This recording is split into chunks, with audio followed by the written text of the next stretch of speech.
Você está vendo aquele tanto de crianças ali, aquele tantão? Vamos orar a Deus para que abençoe o culto infantil, tá certo? Então vamos começar com a Clara. Senhor, eu te agradeço pela vida da Lelê, pelo neném dela. Abençoe a minha escolinha, abençoe todas as coisas. Clamamos Jesus, amém. Amém. Senhor, meu Deus, nos ajude, nos protege, tire esse vírus, tire esse mal. Abençoe todos os meus guardiões da sua palavra, tire esse vírus, tire esse mal. E abençoe o culto infantil, abençoe a questão de você, me cubra o seu sangue, põe esses anjos ao meu redor, tire esse vírus, tire esse mal, em nome de Jesus, amém. Amém. Deus te abençoe, Samuel, Clara. Meus irmãos, no nosso boletim, colocamos assim: com amor, anunciemos a vontade do Pai. Queiram ficar em pé por um instante para lermos a parábola de Jesus do capítulo 15 de Lucas, versos 11 a 32.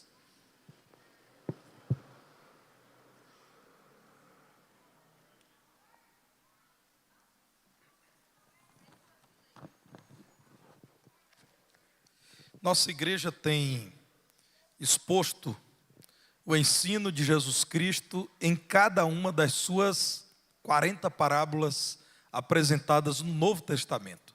Existem outras parábolas na palavra de Deus, por exemplo, em todo o Antigo Testamento. Mas estamos estudando as parábolas de Jesus. E hoje, irmãos, chegamos a uma das mais conhecidas, que é aquela denominada popularmente de parábola do filho pródigo. Lucas capítulo 15, versos 11 a 32. Mantenha a sua Bíblia aberta, mesmo depois de termos lido o texto.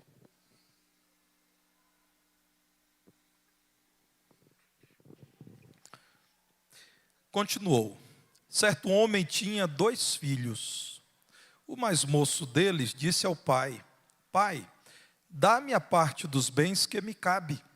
E ele lhes repartiu os haveres. Passados não muitos dias, o filho mais moço, ajuntando tudo o que era seu, partiu para uma terra distante e lá dissipou todos os seus bens, vivendo dissolutamente. Depois de ter consumido tudo, sobreveio àquele país uma grande fome e ele começou a passar necessidade. Então ele foi e se agregou a um dos cidadãos daquela terra, e este o mandou para os seus campos a guardar porcos. Ali desejava ele fartar-se das alfarrobas que os porcos comiam, mas ninguém lhe dava nada. Então, caindo em si, disse: quantos trabalhadores de meu pai têm pão com fartura, e eu aqui morro de fome? Levantar-me-ei, irei ter com meu pai e lhe direi: Pai, pequei contra o céu e diante de ti.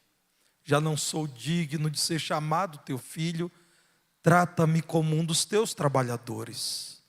E levantando-se foi para seu pai. Vinha ele ainda longe quando seu pai o avistou, e compadecido dele, correndo, o abraçou e beijou. E o filho lhe disse: Pai, pequei contra o céu e diante de ti, já não sou digno de ser chamado teu filho. O pai, porém, disse aos seus servos: trazei depressa a melhor roupa, vestiu, ponde-lhe um anel no dedo e sandálias nos pés. Trazei também e matai o novilho cevado, comamos e regozijemo-nos, porque este meu filho estava morto e reviveu, estava perdido e foi achado. E começaram a regozijar-se. Ora, o filho mais velho estivera no campo, e quando voltava, ao aproximar-se da casa, ouviu a música e as danças. Chamou um dos criados e perguntou-lhe que era aquilo. E ele informou: veio teu irmão, e teu pai mandou matar o novilho cevado, porque o recuperou com saúde. Ele se indignou e não queria entrar. Saindo, porém, o pai procurava conciliá-lo. Mas ele respondeu ao seu pai: há tantos anos que te sirvo sem jamais transgredir uma ordem tua, e nunca me deste um cabrito sequer para alegrar-me com os meus amigos. Vindo, porém, esse teu filho, que desperdiçou os teus bens com meretrizes, tu mandaste matar para ele o novilho cevado. Então lhe respondeu o pai: meu filho, tu sempre estás comigo, tudo que é meu é teu. Entretanto, era preciso que nos regozijássemos e nos alegrássemos, porque esse teu irmão estava morto e reviveu, estava perdido e foi achado. Que Deus nos ajude a compreender a sua palavra. Podem assentar.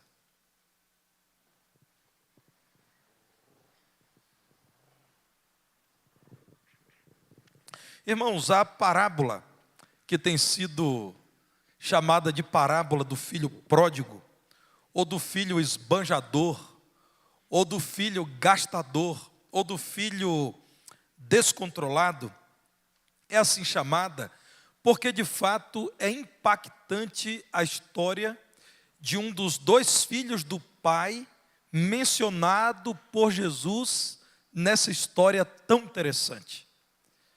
Chama a atenção mesmo a trajetória de um filho que rompe com o pai, o irmão, a família, a terra em que vivia e se embrenha no mundo sem o conselho e a presença do pai, até que ferido, mas arrependido retorna.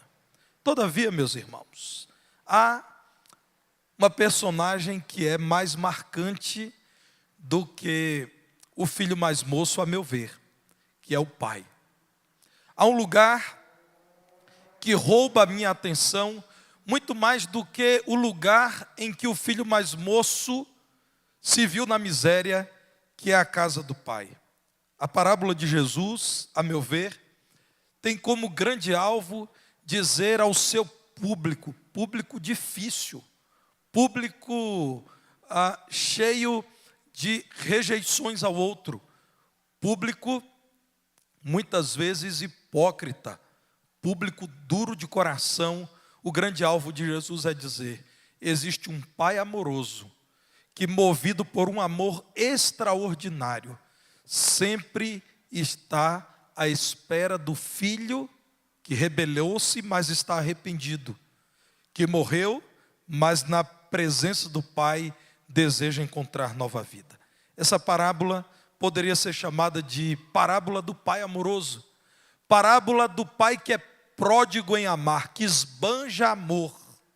É a parábola que responde às questões levantadas por fariseus e também por escribas, gente instruída na lei, gente da religião, gente que tantas vezes considerava-se superior aos demais, publicanos e pecadores, porque conhecia a lei a ponto de memorizá-la, e em público se esforçava por demonstrar não apenas conhecimento, mas também sujeição à lei de Deus. O público de Jesus é, nesse momento, formado essencialmente por gente assim, gente que se considerava muito boa, gente que se considerava plena de aprovação de Deus o Pai, mas existia sempre em volta de Jesus um outro público.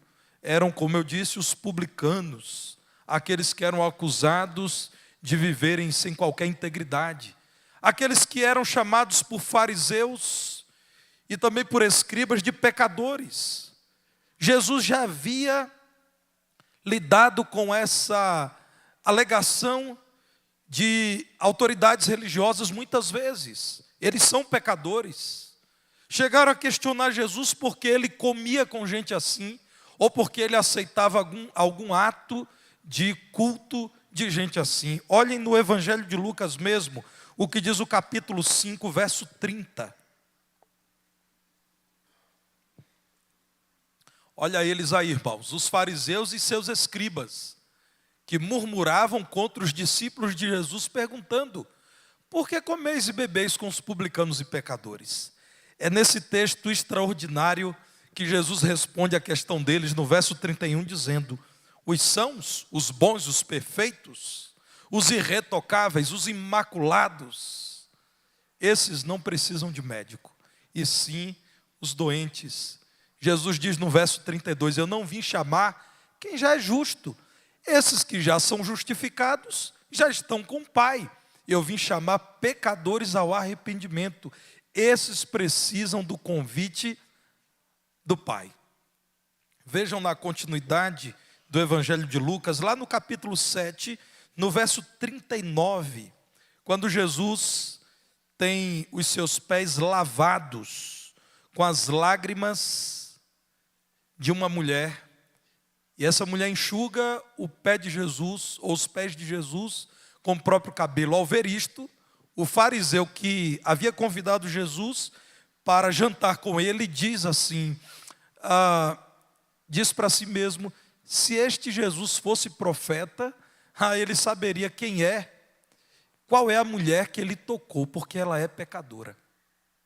Irmãos, Jesus sabia que, mais uma vez, lá no capítulo 15, era necessário dizer para esse público que se considerava aprovado por Deus e no lugar de julgadores, a ponto de dizerem que todos os outros que não andavam com eles eram pecadores e desprezados por Deus. Jesus sabia que era hora de mais uma vez confrontar esse público. Mais uma vez, Jesus está falando sobre a busca daqueles que se perderam. Porque o versículo 11 começa com a palavra continuou. Porque Jesus só está, irmãos, continuando a falar daquilo que ele falara nas duas parábolas anteriores. Ele fala nos versos 3 a 7 de uma parábola de uma ovelha perdida. Nós estudamos aqui em nossa igreja. A alegria do pastor ao reencontrar a ovelha que se perdeu, que é muito maior do que a alegria de ver as 99 que não se perderam, preservadas no aprisco. Uma segunda parábola, que em breve estudaremos, versos 8 a 10, é a parábola de uma moeda valiosa perdida. Uma mulher possuía 10 dracmas, ou 10 valiosas moedas, perdeu uma, e quando ela encontra essa única moeda perdida, ela chama as suas amigas para fazerem festa, porque ela encontrou a parábola perdida, e Jesus diz, eu vos afirmo, Lucas 15, 10, que de igual modo há júbilo diante dos anjos de Deus por um pecador que se arrepende. Note que para Jesus essa não era uma questão pequena. Jesus queria tratar uma ideia profundamente equivocada, mas muito popular, muito corrente naqueles dias. Existe uma pequena casta, saduceus talvez, mas com certeza fariseus se consideram assim, escribas e aqueles que frequentam o templo em Jerusalém, que se consideram bons filhos do Pai, obedientes, que estão sempre na casa do Pai, que fazem o que o Pai quer, e por isso, claro, eles e somente eles são aprovados pelo Pai. Eles são os filhos mais velhos, aqueles que têm a descendência de Abraão, aqueles que são fruto de uma tradição milenar, aqueles que são parte do antigo Israel, separados dos filhos mais novos, talvez até gentios, aqueles que ainda não conhecem a lei, aqueles que se achegaram ao Pai recentemente. A parábola, portanto, nos fala da existência de filhos. Isso tipifica a humanidade, a diversidade da humanidade. Filhos diferentes, muito embora o Pai fosse somente um. Existe um Deus e Pai, o Deus criador e sustentador de todas as coisas, o Deus da Bíblia, o Deus que é um com Jesus e que veio a esse mundo na pessoa de Jesus. Esse Deus eterno, aqui é descrito como sendo o pai de 2 filhos, um filho mais novo e um filho mais velho. Certamente a parábola não menciona filhas, porque a parábola vai tratar de herança, e no Israel antigo não era destinada herança à filha mulher. A herança era transmitida para os filhos. O mais velho sempre tinha direito ao dobro da herança dos demais filhos. Então aqui, segundo essa parábola, o que acontece é que o filho mais novo pede 1/3 dos bens do pai. O filho mais velho tinha direito a 2/3. E quando ele diz isso, pai, antes da sua morte, me dê aquilo que me cabe. E o pai, demonstrando que para ele era mais importante ter o filho consigo por amor do que por dever, entrega os bens daquele filho. Talvez, irmãos, quem não conheça o mundo bíblico, fique pensando, mas esse filho não queria empreender? Qual o problema dele receber aquilo que seria dele? Meus irmãos, nessa tradição, a tradição do antigo Israel, pedir ao pai a herança com o pai vivo era o mesmo que dizer, eu não me importo mais contigo, meu pai. Porque a ideia, irmãos, da palavra de Deus é que Deus estabeleceu a família assim. Quando os filhos são muito pequenos e são incapazes, os pais cuidam deles. Mas então a roda da vida gira e chega um momento em que os pais enfraquecem, envelhecem. E então os filhos cuidam dos pais.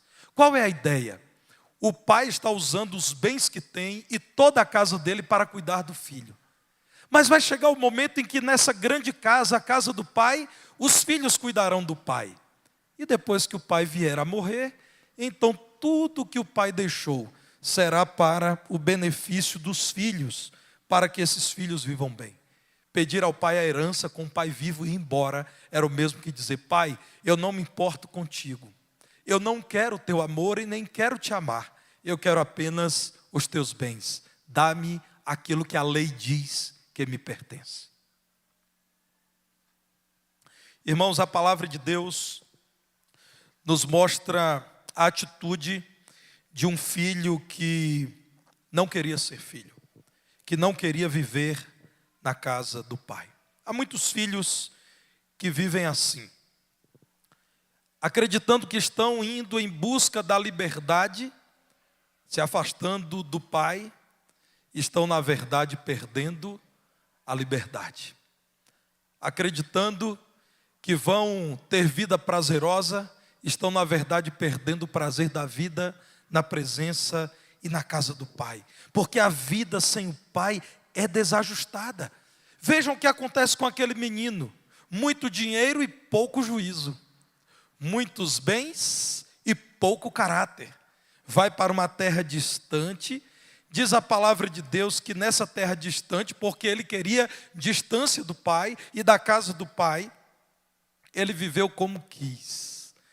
Ele se envolveu com tudo que disseram a ele que poderia trazer-lhe satisfação. Então esse jovem pensou, eu tenho tanto dinheiro, mas tanto dinheiro, que por um tempo da minha vida eu posso fazer tudo o que o meu coração vier a pedir. E isso será muito bom. Eu juntarei amigos à minha volta. Eu me envolverei com mulheres. Eu comprarei o que muitos não podem comprar. Eu comerei do melhor que a terra pode me dar. Eu frequentarei os melhores lugares aos olhos dos homens. Eu viverei como eu quero. Não é esse o sonho de muitas pessoas em nossos dias? Porque olhamos para o texto bíblico, irmãos, e por vezes pensamos que trata-se de uma história dos dias de Jesus. Não, a palavra de Deus é viva e eficaz, é atualíssima. A palavra de Deus, porque é a palavra de um Deus que conhece o ser humano que Ele criou, é aplicável a todas as épocas. Hoje, na presença de Deus, há pessoas reclamando e dizendo, eu queria ter muito mais. Há pessoas inventando necessidades que sequer têm. E no fundo, desejando ter tudo aquilo que os seres humanos dizem que é importante. E quando vierem a ter essas coisas, se vierem a ter, talvez se afastem do pai. Eu conheci um jovem, meus pais que aqui estão conheceram também. Esse jovem namorava uma jovem da igreja da minha adolescência. E ele, interessado por aquela jovem, ele passou a frequentar os cultos, as reuniões da juventude, os acampamentos da igreja, os eventos sociais. E os pais não suportavam a ideia de ter um filho crente. E naquela época, o pai dele fez a seguinte proposta. Ele acabara de fazer 18 anos de idade. Deixe de ir naquela igreja e deixe essa namorada crente e eu te dou um carro. Qual foi a decisão dele? O carro.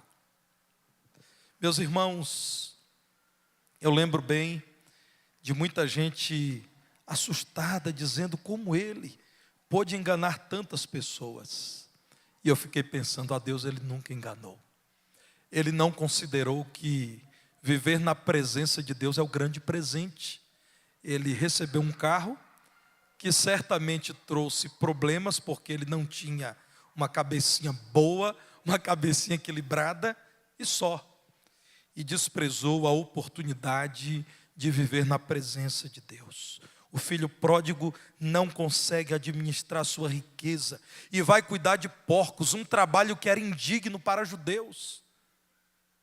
O porco era tido para os judeus como um animal imundo, não é mais para nós. A palavra de Deus diz que tudo que o Senhor dá deve ser recebido com ações de graças. Mas para os judeus naqueles dias era assim, um animal imundo, pois aquele menino, aquele jovem criado numa casa rica, tendo tudo o que o seu pai lhe deu, foi cuidar de porcos. E nós sabemos, irmãos, ainda hoje cuidar de porcos de modo artesanal não é um trabalho simples. O porco é um animal que traz para nós sempre alguma repulsa, por conta dos hábitos do porco, da lama em que o porco vive. Pois a palavra de Deus diz que fora da presença do Pai, o que sobrou para aquele filho mais jovem foi fome, desprezo e um trabalho que ninguém queria realizar. Onde estava agora a riqueza? Onde estavam os amigos? Onde estava o plano brilhante daquele jovem que acreditava que já sabia tudo? Pensava que o seu pai era um velho ultrapassado, que a sua mãe era uma mulher sem qualquer visão de mundo empolgante. As ordens do pai pareciam pesadas, pareciam duras, mas agora sem as ordens do pai, o que resta àquele jovem é uma vida desordenada. Vejam, irmãos, no versículo 12, quando a palavra de Deus diz que o filho pela última vez falou: Pai, dá-me a parte dos bens que me cabe. Eu já sei o que fazer, eu já tenho um plano maravilhoso, só me falta agora o dinheiro. Dá para cá o dinheiro. Vejam lá no versículo 29, quando a palavra de Deus diz que o outro filho, o filho mais velho, disse: Pai, jamais me deste um cabrito sequer para alegrar-me com os meus amigos. Talvez aquele homem fosse de fato um homem que pensava no futuro dos filhos. Não era um esbanjador, não era um gastador. O que fica dessa parábola é a lembrança de um homem sóbrio, equilibrado, bom mordomo, bom administrador do que tinha. Parecia então que viver na presença do Pai era viver uma vida sem graça. Há muitas pessoas assim, que ao ouvirem a mensagem do Evangelho, consideram o Evangelho muito duro. A palavra de Deus diz que os mandamentos do Senhor não são pesados. Há muita gente que, tendo a oportunidade de viver na casa do Pai, despreza a vida na presença do Pai, porque acredita que viver segundo a vontade do Pai é viver sendo tolhido, controlado, regulado. Irmãos, o amor se vê na disciplina, no cuidado, nessa proteção. Todas as vezes que a palavra de Deus diz a você: não vá, é para te proteger. Todas as vezes que a palavra de Deus diz: não toque, é para te preservar. Todas as vezes que a palavra de Deus diz: isso não é bom, é para que você viva aquilo que é bom. Não considere a vontade do nosso Deus como pesada. Até os empregados do Pai, o moço agora empobrecido reconhecia, viviam melhor do que ele. Na continuidade da parábola, depois de ter consumido tudo, enquanto havia fome, restando apenas o trabalho com porcos, alimentar porcos, ele agora desejava comer o que porcos comiam. Verso 17 diz que ele caiu em si, e essa expressão, irmãos, é emblemática. Ele caiu em si ao dizer: eu tenho um pai, mas eu desprezei o meu pai. Eu tenho um pai, mas eu decidi viver longe do meu pai. Até os trabalhadores de meu pai têm pão com abundância, e eu que sou filho dele, porque desprezei a casa dele, a vontade dele, os conselhos dele, a palavra dele, o amor dele, o cuidado dele. Estou aqui agora e não tenho o básico, que é o alimento. Eu estou morrendo de fome. Talvez você nessa noite, ao ouvir a palavra de Deus, esteja caindo em si. Talvez você tenha em sua memória cultos dos quais você participou. As muitas vezes em que você ouviu a pregação genuína do Evangelho de Jesus Cristo. Experiências reais com Deus. Vida na igreja de Jesus Cristo. Mas você, levado por outras influências, ou por seu coração, ou pelo ímpeto da juventude, você decidiu que precisaria de um tempo para você, de espaço para o seu coração. E você se embrenhou nesse mundo. E se você fez isso, você há de concordar comigo agora, que foi a pior decisão da sua vida. Mas se ao ouvir a palavra de Deus, e ao ouvir falar do amor desse Deus, que continua te esperando de braços abertos, isso é graça. É fazer mais do que aquilo que você espera. Talvez você nessa noite esteja caindo em si, dizendo, uma vez, decidindo afastar-me do Pai, eu pensei que estava encontrando liberdade, mas eu encontrei as algemas do pecado. Eu acreditava que encontraria vida com festa e alegria, mas eu encontrei vida com tristeza, lamento, muita dor e muita pobreza. Talvez hoje você esteja também caindo em si. E é hora então de levantar-se, como diz o versículo 18, pela fé, para ir ter com Deus o seu Pai. Diz a palavra de Deus que sem fé é impossível agradar a Deus. Se você crê que Deus te ama, se você crê que Deus é o Pai de todo amor, você precisa, pela fé, levantar-se do lugar de pecado em que você está.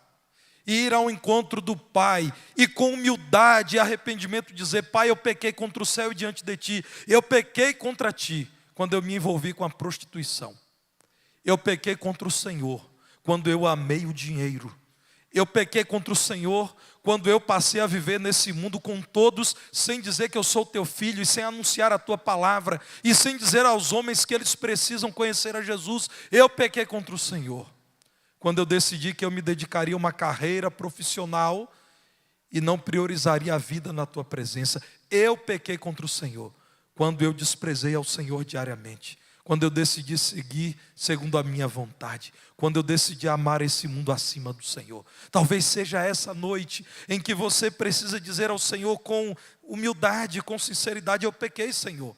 Pequei contra a tua palavra, pequei contra o Senhor. Eu sequer sou digno de ser chamado teu filho. Meus irmãos, aquele jovem sabia que, segundo a lei, um filho que fez tudo o que ele fez, poderia ser apedrejado. O pai, segundo a lei, isso está em Deuteronômio capítulo 21, versos 18 a 21, poderia reunir todos os moradores daquela vila e dizer, olha, esse filho louco fez o que fez, apedrejem. Segundo a lei, isso poderia acontecer, porque era justiça. A justiça, segundo a lei, é essa. Se você obedece, você é premiado. Se você não é capaz de obedecer, você é punido. Mas o pai não fez isso. O pai insistiu em amar aquele filho. O filho disse, pai, eu não sou digno de ser chamado teu filho. Diz a palavra de Deus que quando ele se levantou para dizer isso ao pai e fez aquela jornada de volta à casa do pai, diz a palavra de Deus que de longe ele avistou seu pai, que o esperava na porteira. Aquele pai todos os dias ia para aquela porteira como quem dizia, meu filho sabe que eu amo. E o amor é mais forte do que a rebeldia dele. Ele há de voltar um dia. E aquele pai ia para a porteira e dizia, meu filho tem memória. Ele vai lembrar que eu sempre fiz o melhor por ele. Meu filho tem memória. Ele vai lembrar da alegria da nossa casa. Ele vai lembrar da cama quente. Agora eu vou abrasileirar o texto. Do cheirinho de café no fim da tarde. Do queijo canastra, Toninho, na mesa. Ele vai lembrar do beijo de boa noite. Meu filho vai lembrar do quarto em que há uma cama para ele com o nome dele em cima da cabeceira.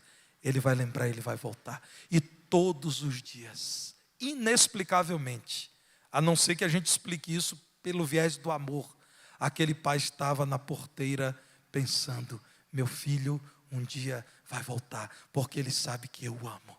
Ele sabe que aqui nessa casa há o que ele não pode comprar nesse mundo, que é o amor. O nosso irmão Warren Wiersbe diz assim, É louco quem, buscando aquilo que o dinheiro pode comprar, se esquece daquilo que o dinheiro não pode comprar. A exemplo do amor. O pai foi avistar mais uma vez o filho, e de repente naquele dia, o filho de fato estava chegando, e diz a palavra de Deus no verso 20, que o pai, cheio de compaixão, correu. Irmãos, o menino estava sujo, maltrapilho, cansado, barbudo, desfigurado. Muitos sequer o reconheceram como filho daquele homem nobre. Enquanto ele passava pela estrada, muitos acreditavam que era só mais um andarilho em miséria. Mas aquele homem, porque lia o mundo pelo amor, disse: aquele é meu filho, o jeito de andar é do meu filho. Eu conheço até mesmo a forma como ele baixa a cabeça quando ele está arrependido daquilo que fez. Diz a palavra de Deus que o pai, com vestes belas, cheiroso, nobre, corre ao encontro do filho. Irmãos, a cena é linda no verso 20. Abraça e beija aquele filho homem. E o filho então só pode lhe dizer: pai, eu pequei, eu transgredi as tuas leis, eu virei as costas para o Senhor, eu desprezei o teu amor, eu pequei, e eu sei, pai, eu não sou mais digno de ser chamado teu filho, porque eu te matei. Ao fazer o que eu fiz, eu risquei o Senhor da minha vida, eu me tirei da relação de filhos teus, mas trata-me como um dos teus trabalhadores, qualquer lugar para mim serve. Me deixe lavar os banheiros da tua casa, me deixe lavar os pés dos teus queridos, me deixe viver somente aqui em volta da tua casa. Ah, meus irmãos, a palavra de Deus diz que o pai, como que não ouvindo a loucura daquele filho, fez diferente. O pai, segundo o verso 22, ordenou aos funcionários: tragam a melhor roupa, tragam anel para o dedo, sandálias nos pés e matem um novilho, porque hoje é dia de festa. A festa na casa do pai hoje, porque o filho louco agora tem juízo.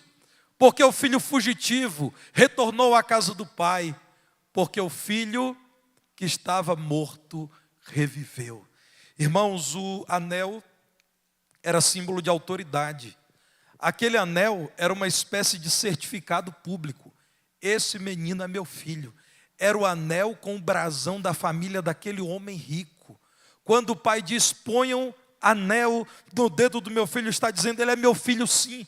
Inclusive ele tem agora autoridade de novo sobre os meus funcionários, os meus trabalhadores, porque ele é meu filho, e eu o reconheço publicamente com esse anel que ele é meu filho. Se vocês puderem olhar, esse anel que eu uso por dentro, está escrito o nome da minha esposa e a data do nosso casamento. Era mais ou menos isso que era feito naqueles dias. Usar um anel daquele era dizer: esse menino não está sozinho no mundo. Ele pertence a uma família, que é a família de fulano de tal, o pai dele. Quando o Senhor lhe dá um vestido longo, está dando-lhe uma roupa que o distinguia dos outros, roupa nobre, dizendo: ele não é um qualquer, ele é meu filho amado, ele é muito querido, ele é muito bem-vindo. Os calçados, irmãos, que ele já não mais tinha, porque chegou com os pés inchados e feridos e sujos. Os calçados diziam: ele é meu filho, porque escravos normalmente não utilizavam calçados.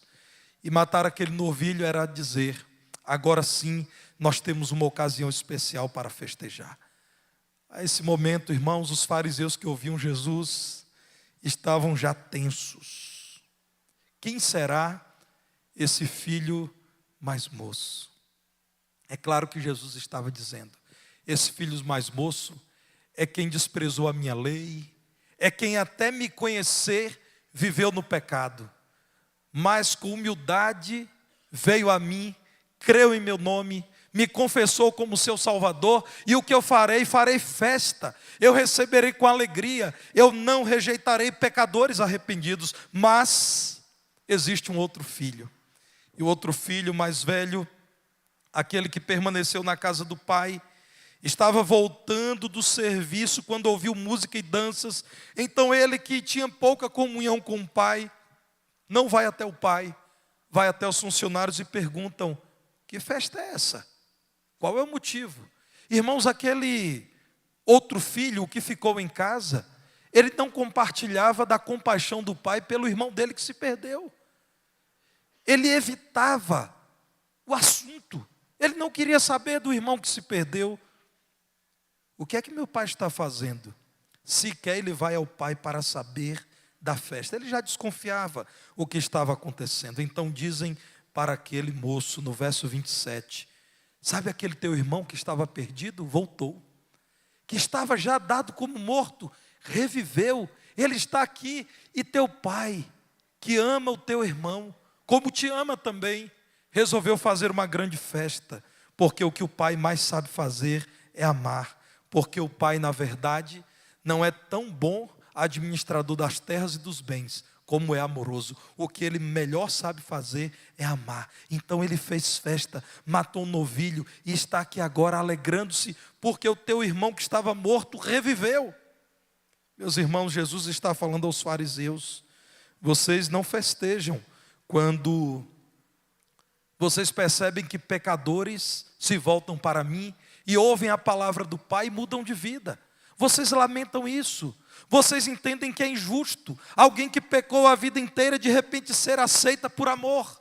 Vocês entendem que justo é o reino de Deus ser destinado apenas a vocês, que dão dízimo, que frequentam o templo em Jerusalém, que celebram todas as festas do calendário de Israel, que dão esmolas aos pobres, que lavam as mãos segundo tudo que a lei prescreve antes de comer.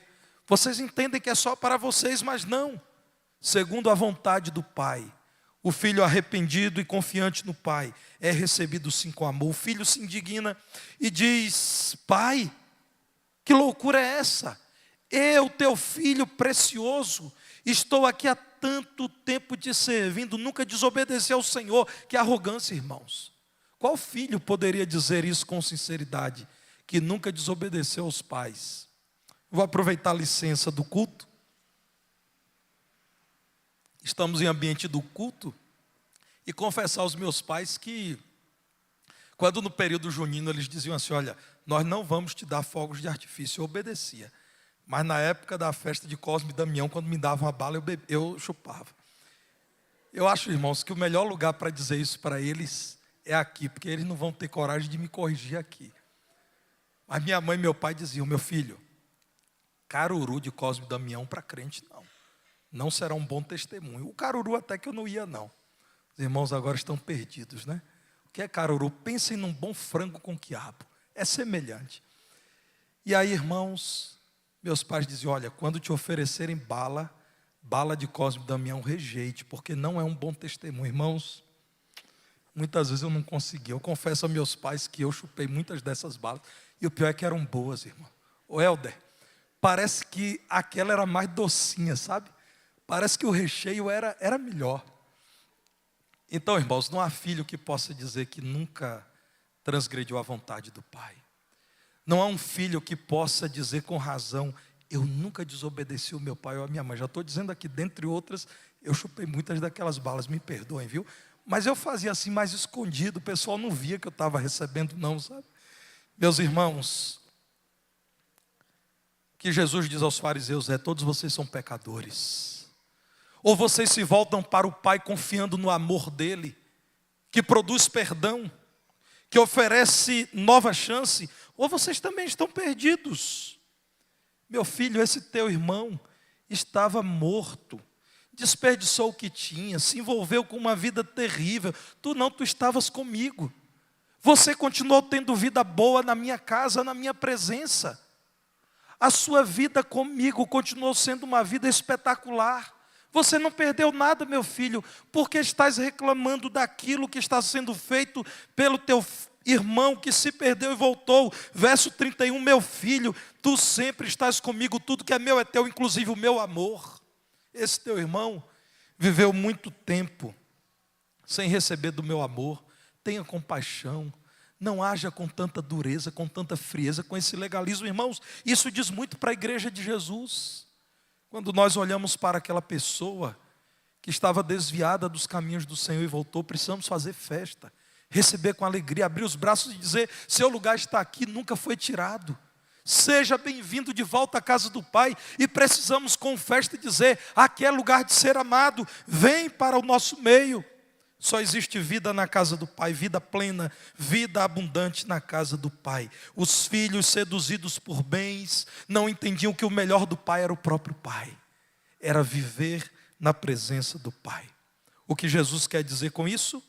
Que a maior bênção da vida é a salvação eterna em Cristo Jesus. É saber que você, porque foi perdoado por Cristo e pertence a Ele, estará com Ele eternamente na presença dEle, na casa do Pai.